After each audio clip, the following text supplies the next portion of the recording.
draft. Please indicate whether you are in support or opposition. That said, and in the interest of time, you may go ahead and proceed. First of all, I want to thank the board members for your time and consideration of put into this. And since I don't understand all the wording and the special exception and the processes of the zoning board, I have Attorney Wendy Gensch representing me, as well as Craig Curry from ICAW. He might fill in if needed. Some things are, I guess, the attorney may miss. So with that said, go ahead. Thank you. And I don't know, since I've been in here, like at a time where continuing meeting, so hopefully I give me a signal. It's 20 minutes. We'll do that. Marlin approached me last week regarding this hearing coming up, and I've had an opportunity to meet with Marlin, and would like, and very honored to present a special exception application this evening. I'm not sure if you're already aware of and in possession of the report that was conducted by, produced by Steve Kirkpatrick, a home visit. You have that in front of you? Okay, wonderful. And I think you also have access to satellite picture of the property. I have a close-up of the farm owned by Marlin and his wife, by the Bontragers, and I also have a satellite map of the entire property owned by the Bontragers. And I think it may, I can pass this out. It comes into play in a bit here, so I think it's worth having that as well. The proposed special exception is located in a district where the use may be permitted because the Bontrager property is located in A2, which is zone General 1 in the applicable ordinance of 2012. In A2 zoning, a kennel, as you know, is a special use. The definition of kennel, again, as per your ordinance, is primarily for keeping 4 or more dogs that are at least 4 months old.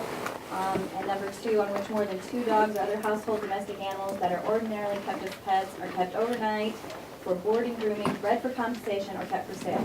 So Mr. Bontrager does operate a kennel through your definition. The requirements set forth in the district and 4.9 for the special exception will be met because Chapter 3 of your ordinance regarding permitted uses and requirements, Section L on page Z89 regarding kennels. Number 1, the following requirements apply to kennels. There are 3 requirements. Number 1, all dogs kept on the kennel owner's property must be contained by means of a structure or fencing. Mr. Bontrager indicates that his facility is fully enclosed. All dogs reside in a newly built facility. The permit was obtained in August 11, 2008. The certificate of occupancy was issued September 25th, 2009. And I saw in the certificate of occupancy that it was, the diagram is noted dog confinement kennels. So Mr. Bontrager was concerned that there was, that the board is aware that there was no effort to hide the kennel, no effort to conduct subversive kennel work here. He just was unaware of the process for getting this approved. Again, the certificate of occupancy was issued September 25th, 2009. There is the newly constructed facility is 2,800 square feet. It's climate-controlled building. The outside areas for the dogs are entirely enclosed by adequate fencing. There's an underground septic system with leach bed that is commercially pumped every 6 months. There have been no free-roaming dogs. There is no intention to have any free-roaming dogs. Mr. Bontrager is unaware of any complaints regarding any dogs that have been loose. Letter B, all applicable leash and licensing laws must be complied with. Ordinance number 207-05, an ordinance requiring the restraint of dogs and banning the disturbance of the peace by domestic animals.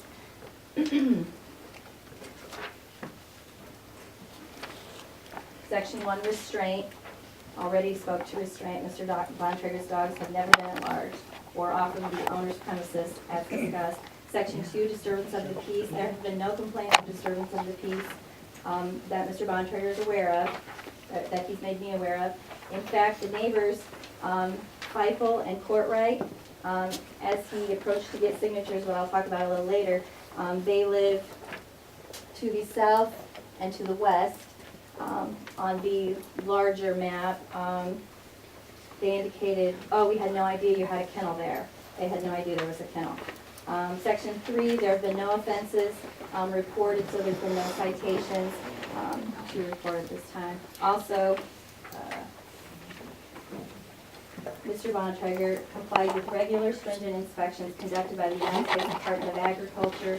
He's a member of the chapter of the Northern Indiana Pet Breeders Association that includes kennel management assistance and inspections. He's a member of the Indiana Council for Animal Welfare, ICOF. He's a member of the Indiana Beaglers Alliance. He's regulated and licensed by the Indiana State Board of Animal Health. And he's regulated and licensed a member of the American Kennel Club, who also conducts yearly inspections.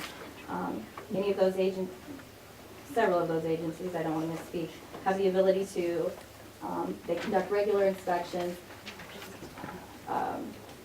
regarding the welfare of the animals kept there, the facilities, et cetera. And the USDA has the power to shut Mr. Bontrager down if he's not in compliance. The American Kennel Club has the ability to do that. The Board of Animal Health has the ability to do that. Mr. Bontrager notes that any noncompliance is corrected immediately within 24 hours and corrected personally by himself. All animals receive regular veterinary care, contact and care including regular health checks, physical exams, and dental exams, also nutritional guidance, which brings me to a letter from the LaGrange Veterinary Clinic, signed by Dr. Reinhold, Hillary Reinhold. I think I'll just read it. Dear Zoning Board, I would first like to apologize for my absence this evening. My family and I are getting ready to take my 19-month-old daughter down to Riley Children's Hospital. I'm writing on behalf of Marlin Bontrager.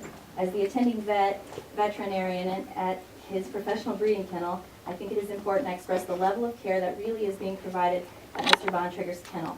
Every USDA licensed kennel is required to have a program of veterinary care, a PVC, that they follow. This PVC gives the licensed breeders guidelines for what treatments they can administer at the kennel and when a veterinarian should be consulted. Mr. Bontrager and I have regular conversations about the dogs in his care, and when necessary, they come into the clinic for treatment.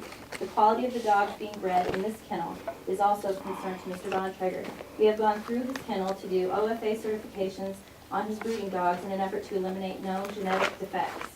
These certifications are optional, and many people who breed their dogs do not choose to spend the money to do this. Mr. Bontrager feels it is important to breed high-quality dogs that will produce quality pets. To improve the overall health of the dogs, we have done dental cleaning on the dogs that have any plaque buildup. We have also recently gone through the kennel to examine the health status of each of the dogs, and we have an appointment scheduled to do dental cleanings again in the next month.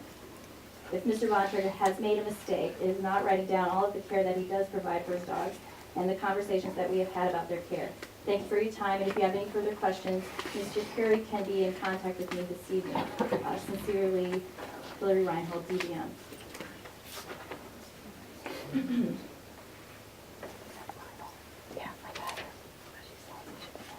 Third requirement, any enclosure in which the dogs are kept must have minimum setbacks of 250 feet from any residence other than that on the subject property.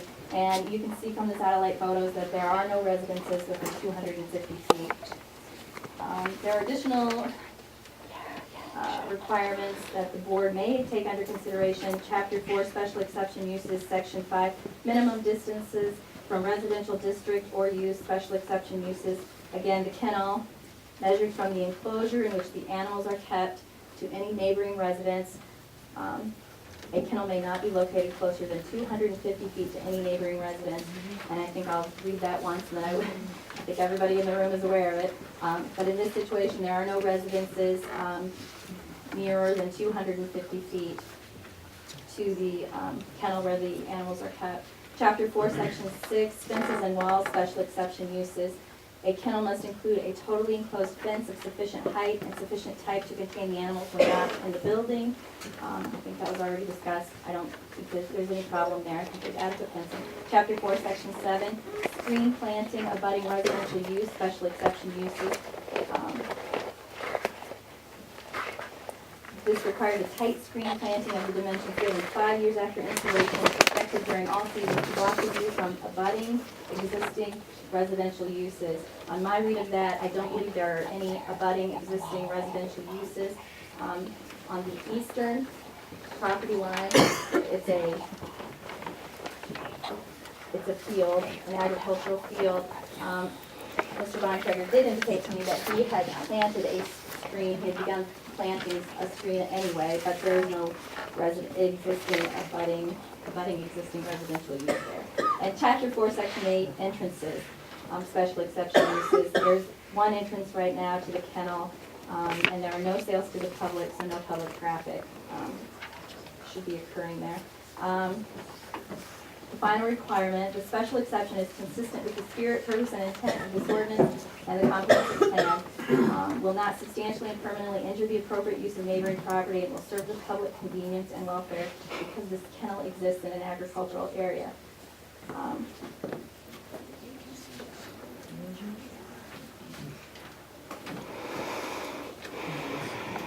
Let me I have two assigned in the street. Are they, or no? In favor. So if you want to give them some time yet, Hi. just take that into consideration. Thank you. Do you know how much time it is? You're at 11 minutes right now. Thank you. Wonderful.